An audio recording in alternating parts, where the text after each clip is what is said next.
आप सभी अभिभावकों को मेरा नमस्कार। मैं महेंद्रानंद जायसवाल, प्रबंधक कॉस्मोपॉलिटन स्कूल, सचिव महाराजगंज डिस्ट्रिक्ट स्कूल एसोसिएशन।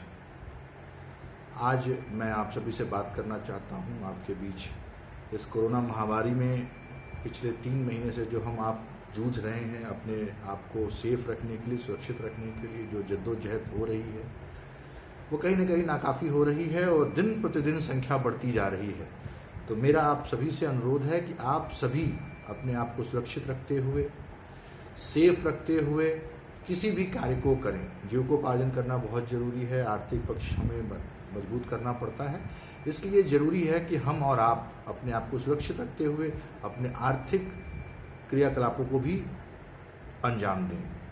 मैं आप सभी से अनुरोध करता हूं कि आप अपने आप को सुरक्षित रखते हुए सारे कार्यों को आगे बढ़ाएंगे।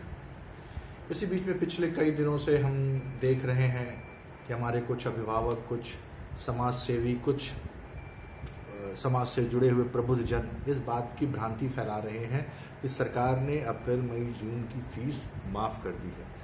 फिलहाल ऐसा कुछ नहीं है। यदि ऐसा कुछ सरकार की तरफ से आता है तो उसका हम स्वागत करेंगे, लेकिन फिलहाल अभी ऐसा कुछ नहीं है।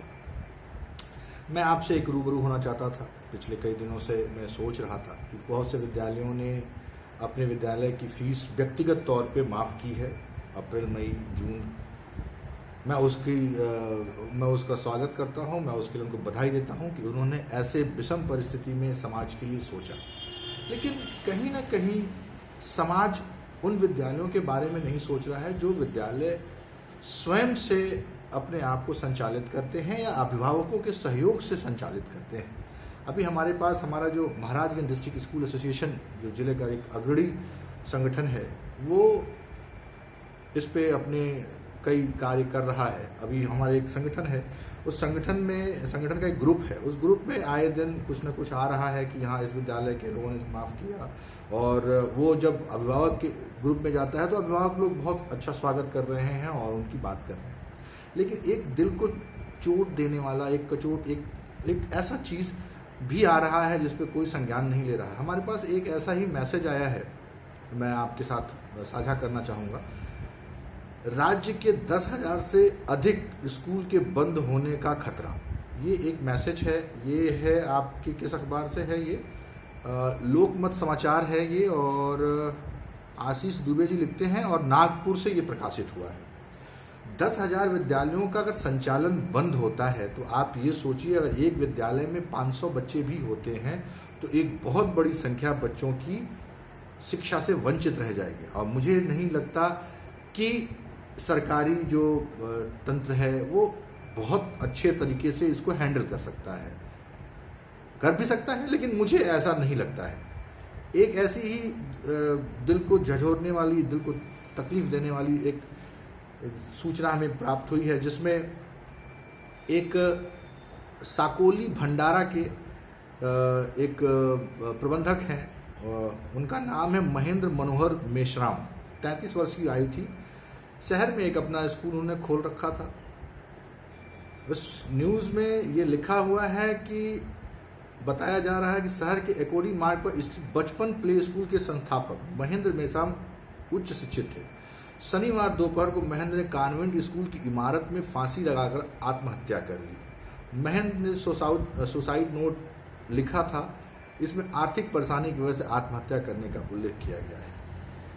तो ऐसे कई मैसेजेस आ रहे हैं हमारे पास। ऐसे कई हम चूंकि संगठन हमारा अग्रणी संगठन है और हमने जिले में और जिले से अलावा दूसरे जो हमारे पड़ोसी जिले हैं या हमारा प्रदेश है या हमारा देश है, हम सबके साथ जुड़े हुए हैं। हम सबसे ये बात कर रहे हैं, वार्ता कर रहे हैं, और उसमें ये बात छन के आ रही है कि जो बजट स्कूल हैं, जो बहुत बड़े विद्यालय हैं, like Delhi public school, Ryan international school, GD Goenka, ये लोगों की फीस तो बहुत ज़्यादा होती है। लेकिन एक बजट स्कूल होता है जो हमारे ग्रामीण अंचल में, जो हमारा जो तराई बेल्ट है, जहाँ पे परिषदीय विद्यालय या सरकारी विद्यालय जो हैं वहाँ बहुत अच्छे से एक्टिव नहीं हो पाते हैं, कम संसाधनों में, कम फीस में उन बच्चों को शिक्षित करते हैं। लेकिन वहां भी ये समस्याएं हैं। यदि वो फीस 3 महीने की फीस उन्हें प्राप्त नहीं होगी, वो किस तरह से अपने गार्जियंस को वो शिक्षा दे पाएगा यदि उनका जो अध्यापक है उसे फीस ना तनख्वाह ना मिल पा रही हो, जो उसका ड्राइवर है वो ना कर पा रहा हो, जो दाई है या चपरासी है या जो आया हमारे क्लास में रहती हैं छोटे बच्चों को देखने के लिए, यदि उनको ये तनख्वाह नहीं मिलेगी तो वो किस तरह से संचालित करेगा। मुझे नहीं लगता कि यदि आप अपने बजट में अगर 500 रुपये की फीस जमा करते हैं, जहाँ तक मैं समझता हूँ कि तराई बेल्ट में या छोटे शहरों के इन गांव कस्बे के जो विद्यालय हैं जिनकी संख्या बहुत ज़्यादा है और अपने कम रिसोर्सेस में बहुत ज़्यादा मेहनत करके उसको बच्चों को उच्च शिक्षा या अच्छी शिक्षा देने का प्रयास करते रहते हैं, यदि हम उन्हें नहीं दे पाते हैं, यदि हमारी सैलरी उनको नहीं मिलती, वो किस तरह से हमारे साथ जुड़ेंगे और कैसे काम करेंगे। आप यदि अपने जेब से सिर्फ 500 या 700 मंथली फीस है अगर आप वो दे देते हैं तो वो एक राशि आती है और जिससे वो उनको दे सकते हैं और ये विद्यालय अपनी उस स्थिति में बरकरार रह सकते हैं। मैं बड़े विद्यालयों की बात नहीं करूँगा, जिन विद्यालयों का मैंने नाम दिया मैं उसके लिए क्षमा चाहूँगा, लेकिन ये विद्यालय जो है वो इलाइट में आते हैं, इनकी जो कैपेसिटी होती है वो अलग होती है। लेकिन जो बजट विद्यालय हैं, जो बजट स्कूल्स हैं, जो गांव के अंचल में रहते हैं, आसपास के लोगों के बीच में रहते हैं, जो किसी तरह से अपने आप को आपकी फीस, अभिभावक की फीस से ही अपना सारा कार्यक्रम करते हैं, वो कैसे मैनेज करेंगे, इसके बारे में अभिभावक नहीं सोच पा रहे हैं। मैंने सुना, अभी मुझे कहते हुए बड़ी तकलीफ हो रही है कि जिस दिन शराब की दुकान खुली उस दिन पुलिस को बल प्रयोग करना पड़ा, लाठियां भांजनी पड़ी, लाइनें लगी हुई थी।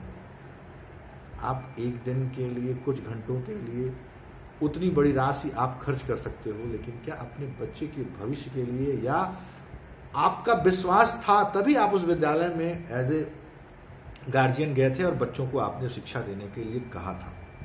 आज ऐसी स्थिति आ गई है।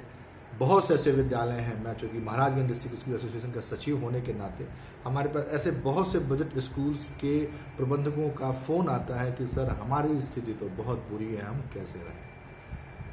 मैं एक क्वेश्चन मार्क आपके साथ छोड़ रहा हूँ। आप एक बार स्वयं से इसके बारे में सोचें कि जो विद्यालय आपको मिनिमम फीस में, जहाँ ऐसे बहुत से विद्यालय हैं जहाँ 3-3 हज़ार, 5-5 हज़ार, 50-50 हज़ार की फीस है और जहाँ 500 या 700 की फीस है या 800 की फीस है, अगर उनको नहीं दिया जाएगा तो वो कैसे संचालित करेंगे। मेरा आप सभी से अनुरोध है कि एक बार इस बारे में जरूर सोचें। महाराजगंज डिस्ट्रिक्ट स्कूल एसोसिएशन आपके भले के लिए हमेशा खड़ा रहेगा, आपके अच्छे के लिए हमेशा सोचेगा। मेरा आपसे बस इतना अनुरोध है, एक बार जरूर इसके बारे में सोचें कि उन विद्यालयों का क्या होगा जो आपकी फीस से संचालित होते हैं। आप सबको मेरी बात सुनने के लिए, अगर कोई बात चुप गई हो, तकलीफ हुई हो, तो मैं आप सबसे इसके लिए माफ़ी मांगता हूँ, क्षमा चाहता हूँ कि आप मुझे क्षमा करेंगे।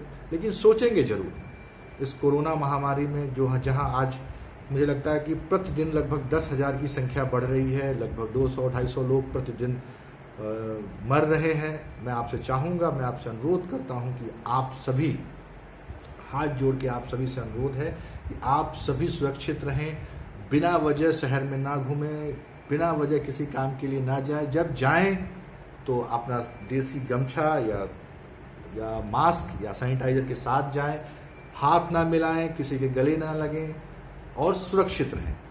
इसी के साथ आप सभी को एक बार पुनः मेरा बहुत बहुत नमस्कार।